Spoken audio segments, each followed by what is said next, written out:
ठीक है। तो आज फिर हम आपका नया चालू कर रहे हैं, यानी बोल सकते हो कि आपका जो 11th है, 11th में जो पहला चैप्टर है हम उससे चालू कर रहे हैं। ठीक है। आपको इस बार से अंदाजा हो गया नीट का पेपर से कि नीट यानी जो एनसीईआरटी है तो कहीं से भी कोई भी क्वेश्चन पूछ सकता है। और ये नया नहीं था, ये पहले भी होते थे। ठीक है। कोविड के पहले ऐसा ही पैटर्न था, कोई ज्यादा टफ नहीं था। ठीक है। चलिए, तो आपको कोई भी चैप्टर शुरू करने से पहले आपको ये पता होना चाहिए बायोलॉजी क्यों क्या है, क्योंकि आप पहली बार आए हो यहाँ पे कि बायोलॉजी है क्या 11th में। आपको इससे पहले बायोलॉजी फिजिक्स केमिस्ट्री किसके अंदर दिखाया जाता था 10th क्लास के अंदर, जो कि इसका नाम दिया गया था साइंस का। अब आप यहाँ पे क्या पढ़ोगे, बायोलॉजी अलग से पढ़ोगे, फिजिक्स अलग से पढ़ोगे, केमिस्ट्री अलग से पढ़ोगे। तो पहले हम देखते हैं कि बायोलॉजी है क्या। बायोलॉजी, ठीक है। तो आप बोलोगे कि जो हमारा लाइफ फॉर्म होता है, यानी बोल सकते हो it is a science of life form. देखो नॉर्मली क्या होता है कि पहली बात याद रखो कि ये एनसीईआरटी की लाइन है तो इम्पोर्टेंट है। पहला लाइन एनसीईआरटी बोलती है कि साइंस ऑफ लाइफ फॉर्म, यानी जो लाइफ यानी जो जीवन बनता है, कैसे बनता है, ठीक है, क्या क्या स्टेप होते हैं, इन सब के बारे में स्टडी को हम क्या बोलते हैं, आपका बायोलॉजी। ठीक है ना। And living process, and living process. ठीक है। तो आपसे पूछे कोई कि बायोलॉजी है क्या, तो आप बोलोगे कि जो लाइफ फॉर्म होता है, जो जीवन बनता है, ठीक है, वो कैसे बनता है, या उनकी स्टडी को ही हम क्या बोलते हैं, आपका बायोलॉजी। चलो इतनी बात समझ में आई। बाद में आता है कि बायोलॉजी के कितने ब्रांचेस हैं भाई। जैसे अपन अब बायोलॉजी पढ़ेंगे, ठीक है ना, तो आपकी पूरी बायोलॉजी कितने पार्ट में डिवाइड है। देखो आपको पता है कि लाइफ फॉर्म के बारे में हम पढ़ेंगे, ठीक है। लाइफ फॉर्म का मतलब ऐसा थोड़ी है कि आदमी के ही बारे में पढ़ेंगे भाई, प्लांट के बारे में भी तो पढ़ना होगा। क्योंकि प्लांट भी तो क्या है, एक लिविंग ऑर्गेनिज्म है, उसमें भी जीवन बसता है। ठीक है। तो बायोलॉजी में हम दो चीजों के बारे में पढ़ते हैं, एक प्लांट के बारे में और दूसरा एनिमल के बारे में। ठीक है। एनिमल का मतलब ये नहीं है कि वहां पे गैया वगैरह रहेंगे, ठीक है ना, गाय रहेंगे फिर चीता रहेंगे, ऐसा नहीं है। वो भी एनिमल के अंदर आते हैं और हम भी एनिमल के अंदर हैं। कोई दिक्कत नहीं, तो एनिमल के अंदर हम भी हैं, ये चीज समझ लो आप। प्लांट, ठीक है। अब बायोलॉजी का वो ब्रांच जिसमें हम क्या पढ़ते हैं, प्लांट के बारे में, उसे हम बोलते हैं बोटनी। ठीक है। एनिमल के बारे में, बायोलॉजी का वो पोर्शन जिसमें हम एनिमल के बारे में स्टडी करते हैं उसे हम बोलते हैं जूलॉजी। क्या, जूलॉजी। ठीक है। तो आजकल तो क्या होने लगा है कि अभी तक 10th तक, वो 12th तक वो पढ़ोगे सब, फिर आगे अगर जो आपको स्पेशलाइजेशन करना है तो आपको क्या करना पड़ेगा, BSc in botany, MSc in botany, ये सब करना पड़ता है ना। ठीक है। बीएससी बोटनी तो नहीं है, आप नॉर्मली कर सकते हो, किसी में भी कर सकते हो, यानी बैचलर डिग्री भी होता है, मास्टर डिग्री भी होता है। इसी तरह बीएससी भी होता है, मास्टर डिग्री भी होता है। एमबीबीएस में चलेगा तो पूरा जूलॉजी पढ़ोगे, कोई दिक्कत नहीं। अब बात आती है कि किसका कौन किसके पापा हैं। पहली बात, तो फादर ऑफ बायोलॉजी, कोई पूछे आपसे फादर ऑफ बायोलॉजी, ठीक है, यहाँ मदर नहीं होती ना बायोलॉजी में। बायोलॉजी का है, कोई भी साइंस के अंदर मदर नहीं होती। कहने का मतलब कि अगर जो किसी लेडीज ने भी कोई डिस्कवरी की है, ठीक है, तो हम भी उसे फादर ऑफ पर्टिकुलर बोलेंगे, मदर नहीं बोलेंगे। ठीक है ना, रिश्ते नाते मत बनाने लगना। तो अरिस्टोटले, क्या नाम था इनका, अरिस्टोटले। ठीक है। चलो, ये हुई पहली चीज। फिर आता है आपका प्लांट, और दूसरा आ गया आपका जूलॉजी। इतनी बात समझ में आई कि नहीं आई। प्लांट के जो आपके क्या थे फादर थे, यानी जो बोटनी के फादर थे, तो उन्हें आप बोलोगे थियोफ्रेस्टर। फादर ऑफ बोटनी क्या बोलोगे आप, थियो,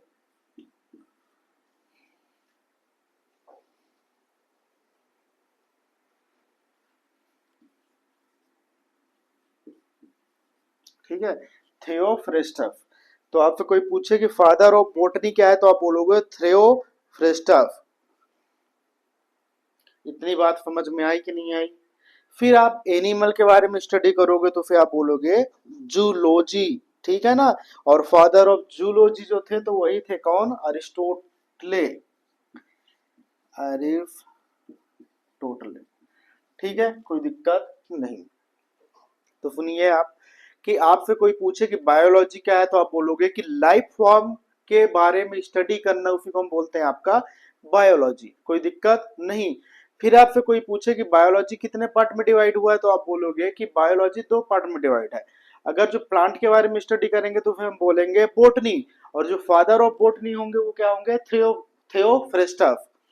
फिर आप एनिमल के बारे में स्टडी करोगे तो उसको बोलते हैं जूलॉजी, और जूलॉजी के जो फादर होते हैं उन्हें हम बोलते हैं आपका अरिस्टोटले, और जो पूरे बायोलॉजी के फादर है उन्हें क्या बोलते हैं? अरिस्टोटले, कोई दिक्कत नहीं, ठीक है। अब इसमें जब आप एनसीईआरटी खोलोगे तो एनसीईआरटी का पहला पेज है एक एर्नेस्ट मेयर के बारे में, ठीक है ना। एक वैज्ञानिक है, ERNST, एर्नेस्ट मेयर, मेयर साहब,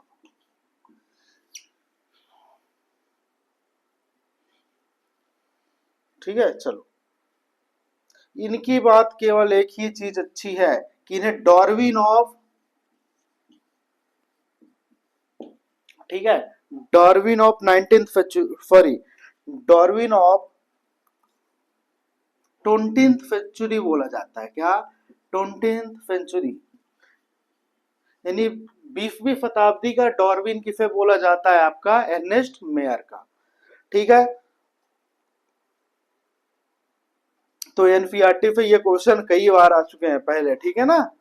तो ये इंपॉर्टेंट है कि आपसे कोई पूछे कि डार्विन ऑफ 20th सेंचुरी, यानी 20वीं शताब्दी के डार्विन किसे बोला जाता है तो आप बोलेंगे एर्नेस्ट मेयर को, ठीक है। डार्विन कौन थे? डार्विन एक साइंटिस्ट थे। जब आप 12th में जाओगे तो आपको पता चलेगा कि डार्विन ने कौन से कॉन्सेप्ट दिए थे इवोल्यूशन वाले चैप्टर में, ठीक है। इतनी बात समझ में आई कि नहीं आई? चलो, ठीक है। अब इसमें हम पहला चैप्टर पढ़ेंगे आपका द लिविंग वर्ल्ड, छाप लो आगे।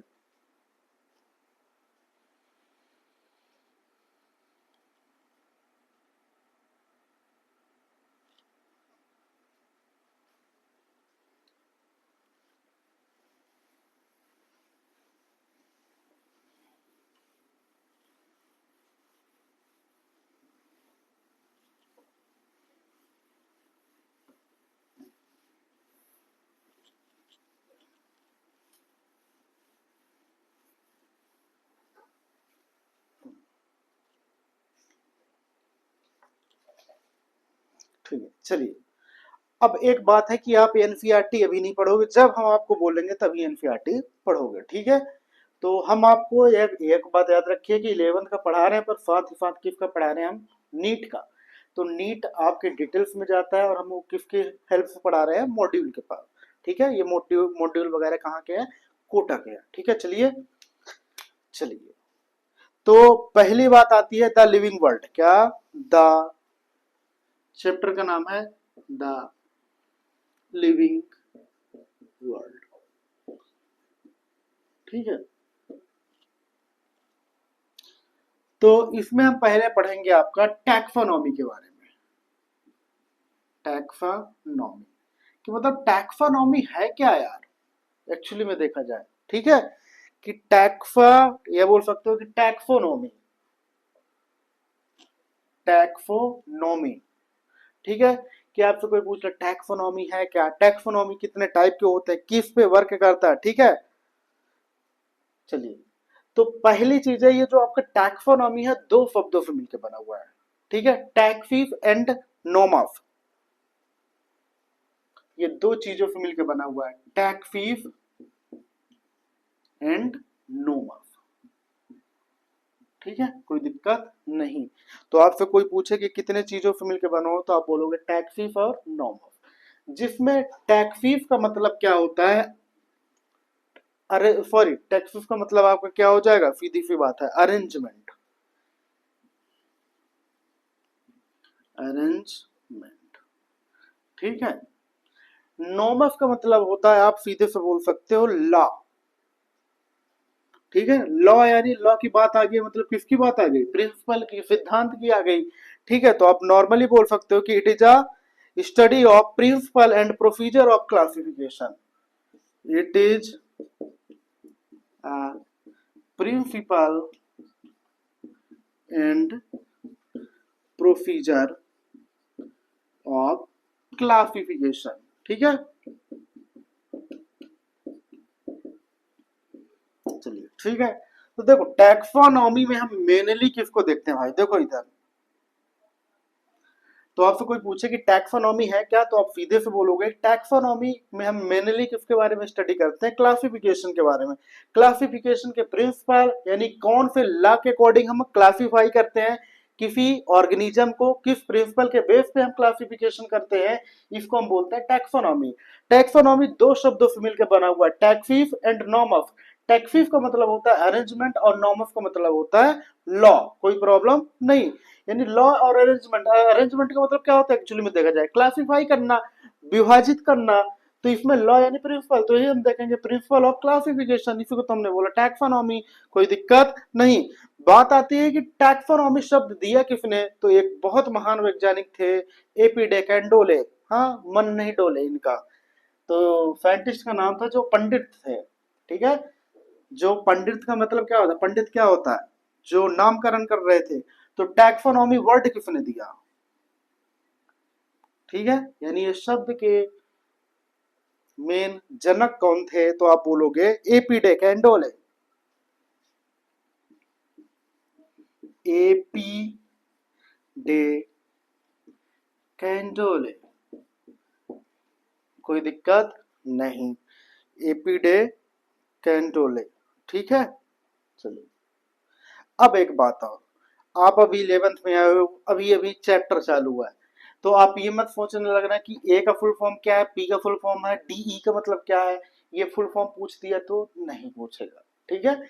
जिसका फुल फॉर्म एनसीईआरटी देती, एनसीईआरटी में रहता है वही चीजें पूछता है, ठीक है ना। अब वो आरएम कहीं पे लिख दिया, तो आरएम का मतलब रमेश मिश्रा या ऐसी कुछ चीजें नहीं है, ठीक है ना, जो है वो उतना ही पूछता है। तो टैक्सोनॉमी शब्द जो दिया था किसने दिया था, एपी डे कैंडोले ने। और इस टैक्सोनॉमी का जिक्र अपने बुक में किया था, और उस बुक का नाम था थ्योरी एलिमेंटायर डी ला बोटैनिक, नाम अजीब व गरीब है, तो ठीक है। इन्होंने किस बुक में इसका जिक्र किया था, उस बुक का नाम था थ्योरी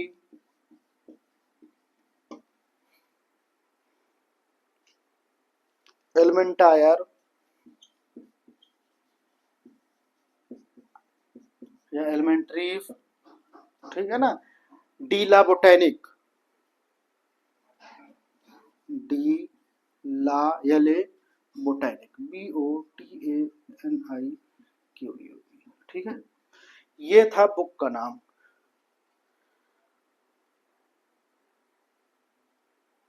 ठीक है। तो ये बुक का नाम था, ये याद रखना है, ये थोड़ा इंपॉर्टेंट है, ठीक है। इसका इंग्लिश में इस बुक का मतलब है कि थ्योरी ऑफ एलिमेंट्री बॉटनी, क्या, थ्योरी ऑफ एलिमेंट्री बॉटनी, ठीक है, छाप लो।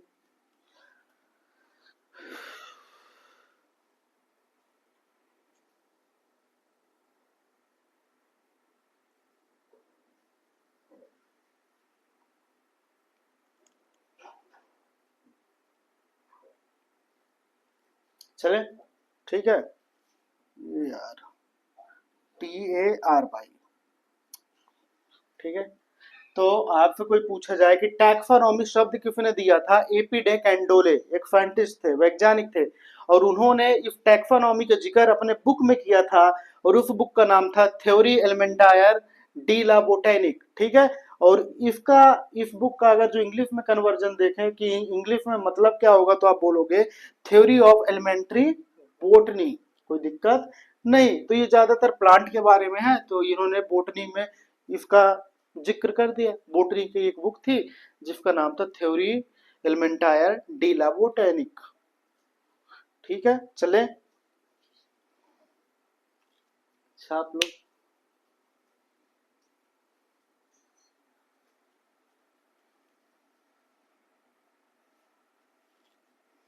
अब हम देखेंगे इसके बाद कि टैक्सोनॉमी में क्या क्या चीज होते हैं, हम किन किन के बारे में पढ़ते हैं। क्योंकि हमने बोल दिया कि principle and procedure of classification.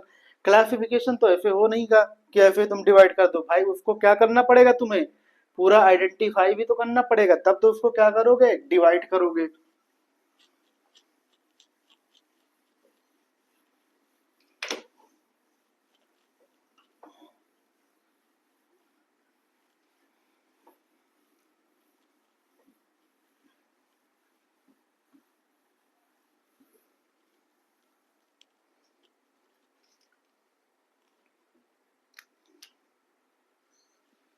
Taxonomy क्या, taxonomy include study of,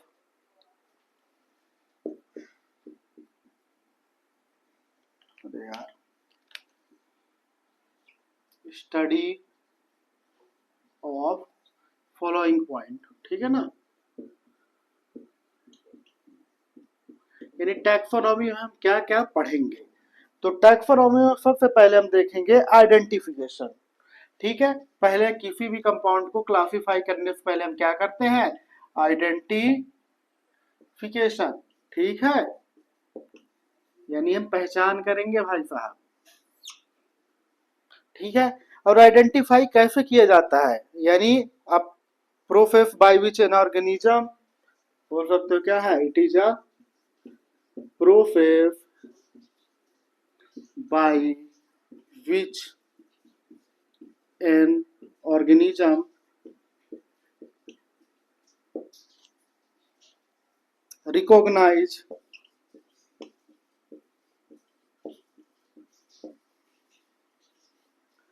recognize from already known species, क्या, already known organism,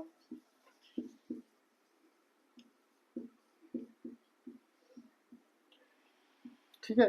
ये अभी आपको नहीं पढ़ना है कि हमने क्या लिखा, ठीक है। आगे जो हम बोल रहे हैं वो सुनिए भाई। आइडेंटिफिकेशन का मतलब क्या होता है, पहचान करना, ठीक है। आप चलो किसी के शादी वगैरह में जाते हो, ठीक है। अब आपके घर में आपके जो मम्मी पापा उन्होंने बोला कि हमारे पास टाइम नहीं है, तुम चले जाओ, ठीक है। अब तुम जहां पे गए वो तुम्हें नहीं पहचानते, ठीक है। तो तुम्हें कैसे पहचानेंगे, वो तो यही बोलेंगे कि वो इनका बेटा है या इनका बच्चा है या इनकी लड़की है, ठीक है ना। यानी वो आपका पहचान आपके माँ बाप के थ्रू कर रहे हैं, ठीक है। यानी आपका आइडेंटिफिकेशन उनके थ्रू कर रहे हैं जो जिनको वो पहले से जानते हैं। तो इसी को हम बोलते हैं आपका आइडेंटिफिकेशन। आइडेंटिफिकेशन का मतलब क्या होता है, एक ऑर्गेनिज्म को रिकॉग्नाइज करना विद द हेल्प ऑफ उस ऑर्गेनिज्म से जिसको वो पहले से ही जानते हैं, ठीक है। कोई दिक्कत नहीं, यही हमने लिखा है कि it is a process by which an organism recognise from already known organism, ठीक है। यानी आइडेंटिफिकेशन एक ऐसा प्रोसेस है जिसमें हम क्या करते हैं कि एक ऑर्गेनिज्म को पहचानते हैं, आइडेंटिफाई करते हैं, किससे, और रिकॉग्नाइज करते हैं जो कि हमें पहले से ही पता है, ठीक है। तो पहले हुआ आपका आइडेंटिफिकेशन। दूसरा आता है आपका नॉमेनक्लेचर। अरे रुको एक मिनट भाई, मार्कर कहाँ गया यार।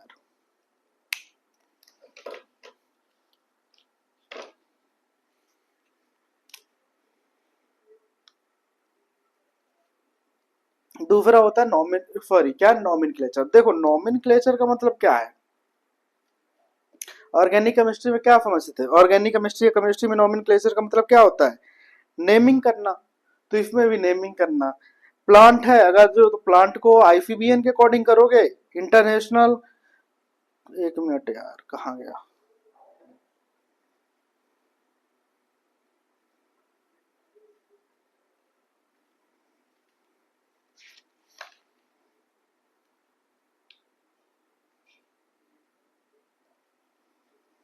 ठीक है। दूसरा होता है नॉमेनक्लेचर। क्या? नॉमेनक्लेचर। ठीक है।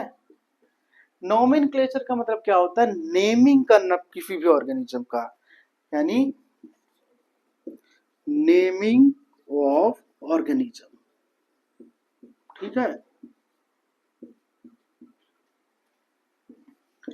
अकॉर्डिंग टू, यानी अगर जो आप नेमिंग करोगे किसी भी ऑर्गेनिज्म का, अपने मन से तो नहीं कर सकते हो।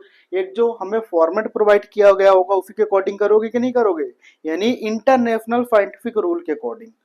According to international scientific rule, यानी जो हमारा साइंटिफिक रूल है उसके अकॉर्डिंग हम नोमेनक्लेचर करेंगे। ठीक है ना।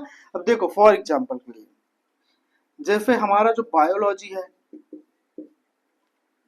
वो दो पार्ट में मेन पढ़ेंगे। किसके बारे में? प्लांट के बारे में और एनिमल के बारे में। ठीक है। हम प्लांट का जो नोमेनक्लेचर करेंगे, यानी nomenclature of plant according to ICBN के अकॉर्डिंग करेंगे। क्या? आईसीबीएन एक क्या है? इंटरनेशनल साइंटिफिक रूल की है। ठीक है ना।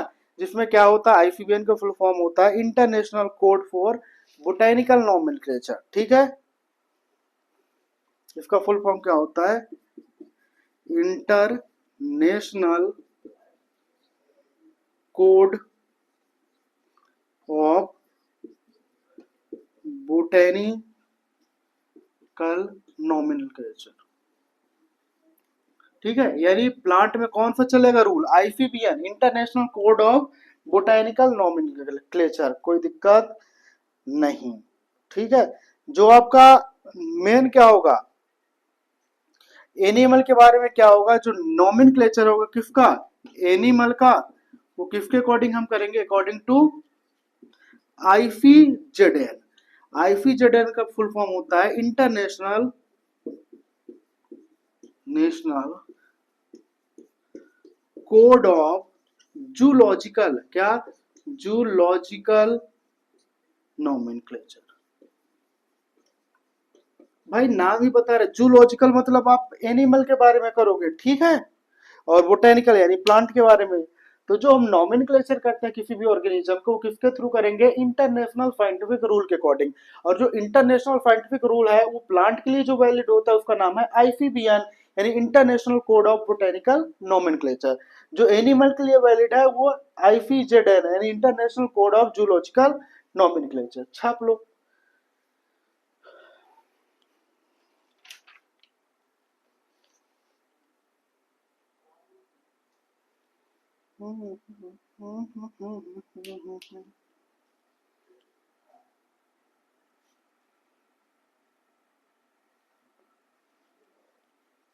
जल्दी करो भाई।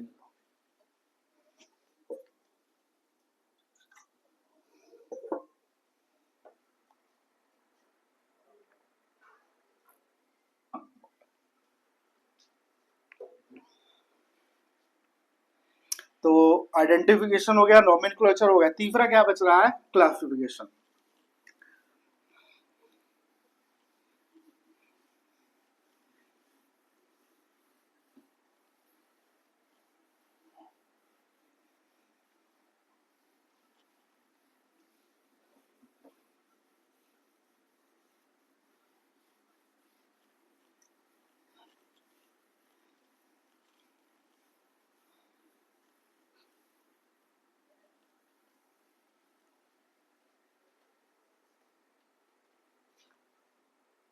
ठीक है। तो तीसरा क्या है आपका? क्लासिफिकेशन के बारे में हम पढ़ेंगे।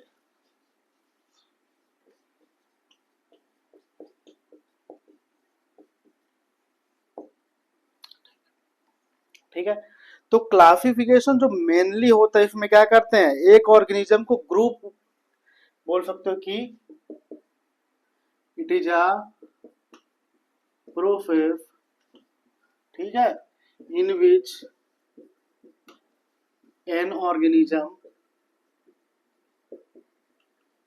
categorized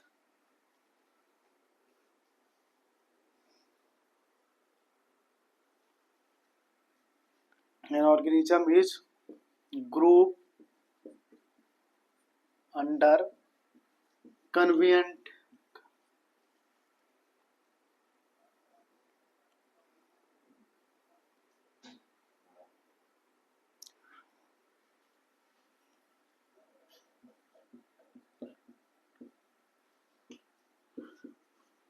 ठीक है। तो क्लासिफिकेशन एक ऐसा प्रोसेस है जिसमें हम क्या करते हैं कि किसी भी एक ऑर्गेनिज्म को उसको सुटेबल या कन्वेंट कैटेगरी में हम ग्रुप कर देते हैं, ग्रुप में डाल देते हैं। ठीक है, आप हिंदी में समझो कि क्लासिफिकेशन में हम किसी भी ऑर्गेनिज्म को एक सुटेबल कैटेगरी के अंदर हम डाल देते हैं, प्लेस कर देते हैं, इसको बोलते हैं क्लासिफिकेशन। ठीक है, तो ये हुआ हमारा नॉर्मली टैक्सोनॉमी के बारे में। अब जो हम कल पढ़ेंगे, कल क्या पढ़ेंगे हम, आपका type of taxonomy, types of taxonomy. ठीक है, यानी टैक्सोनॉमी कितने तरह के होते हैं। ठीक है, तो चलें, तो आज के लिए इतना ही। ठीक है, अभी स्टार्टिंग है तो धीरे धीरे, पर अभी एनसीईआरटी मत पढ़ना ना।